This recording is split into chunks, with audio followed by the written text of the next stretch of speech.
Alexandre Moranville-Ouellette. Il circule au travers de l'autoroute de l'information, sans dérapage ni accrochage. Je t'avoue, mon cher Denis Martel, notre stratège numérique, que j'ai pas eu l'occasion d'essayer tout ce qui est appareil de vision, casque de réalité virtuelle dans les derniers temps. Mais là, il y en a un qui arrive, un tout nouveau de Apple. J'imagine que ça va être assez abordable pour que je l'essaye. Ben oui, tout à fait. T'es probablement l'un des privilégiés qui va pouvoir se le payer. Alexandre, à quoi, c'est 5 000 $ canadiens en entrée de gamme. 5 000. Ouais, je pense que je vais attendre le prochain. Le prochain. Je me demande s'il va en avoir un. Sûrement, on se pose beaucoup de questions. Hein. C'est un peu une nouvelle réchauffée quand on y pense, parce que la vraie nouvelle, le vrai buzz, le vrai trend, c'était lorsque excuse-moi, mon casque d'écoute s'est déplugué un peu. Donc, le vrai trend autour de ça, c'était surtout quand il est sorti aux États-Unis. Il y a beaucoup de monde, là, qui ont été l'acheter immédiatement pour l'essayer avec différents hacks en dehors des États-Unis. Mais là, le moment t'as attendu, t'as fait des économies, puis c'est le 12 juillet qui va sortir officiellement au Canada. Donc, voilà. Ouais, 5 000. Mais là, OK, c'est 5 000 $, là. On se comprend que c'est dispendieux, puis pas à peu près, Denis. Là, explique-moi, c'est quoi qu'on a là, à ce prix-là? Parce que je veux dire, moi, si je paye 5 000 $ pour une gogosse, c'est mieux d'être la meilleure chose depuis le pain tranché, là. Ben, en fait, c'est comme ça qu'on te le présente, parce que c'est pas une gogosse, c'est un ordinateur spatial. Tu vois que les notions marketing, la façon d'en parler est très, très importante. Hein? On reconnaît le marketing d'Apple dans ce contexte-là qui nous présente constamment leurs produits. À chaque fois qu'ils sortent un nouveau produit, c'est une révolution, hein? Une nouvelle révolution à Apple.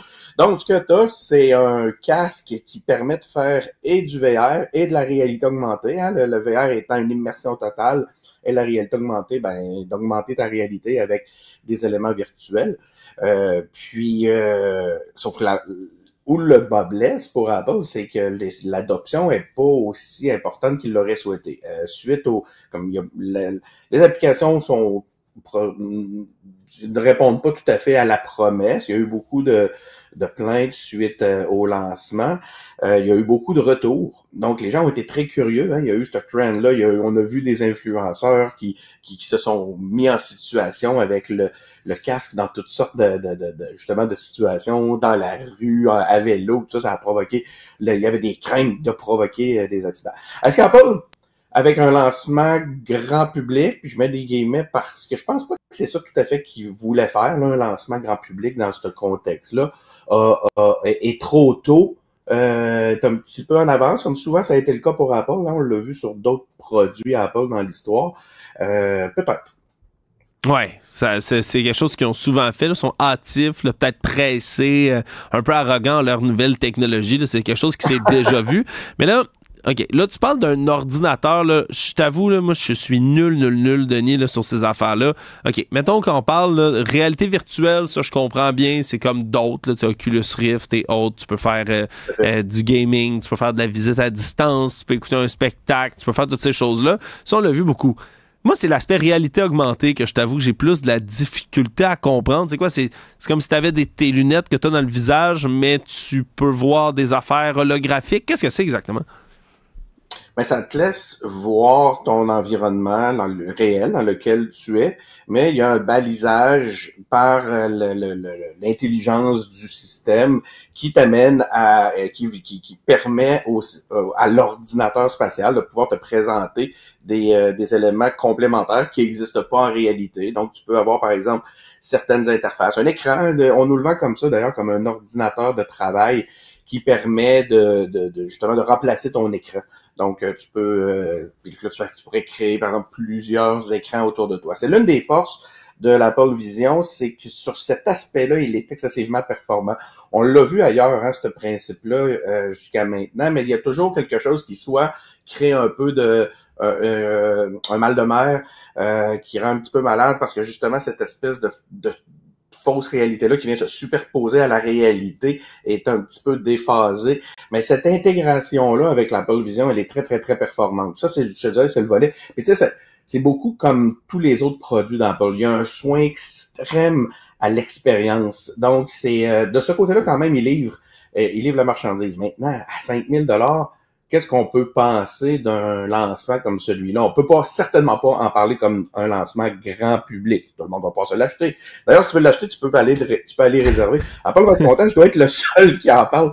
J'ai cherché des nouvelles là-dessus, Alexandre, puis je te jure, ça passe dans le beurre totalement en ce moment. D'ailleurs, ça a été repoussé, hein. C'était supposé d'être en début juin, puis c'est le 12 juillet. Donc, ça t'a donné un petit peu de temps tu vas peut-être pouvoir t'acheter le case à 260$. Oh! Tu as vraiment un petit peu plus d'argent pour avoir le case en plus. Le case vient pas avec à 5 000 $. Non, c'est ça. Ben, non, je comprends. C'est un appareil Apple, donc non seulement le case ne doit pas venir avec, mais après, tous les accessoires doivent coûter 100, 200$, hein, parce qu'ils sont beaux, sont tous blancs, sont tous léchés. Non, moi, ça me sidère à chaque fois. Là, je suis pas un grand fan des produits Apple en général, je te dirais. Là, pour moi, pour moi, c'est une compagnie qui extorque de l'argent là, simplement sur son nom et sur son brand. Je veux dire, ils ont le droit.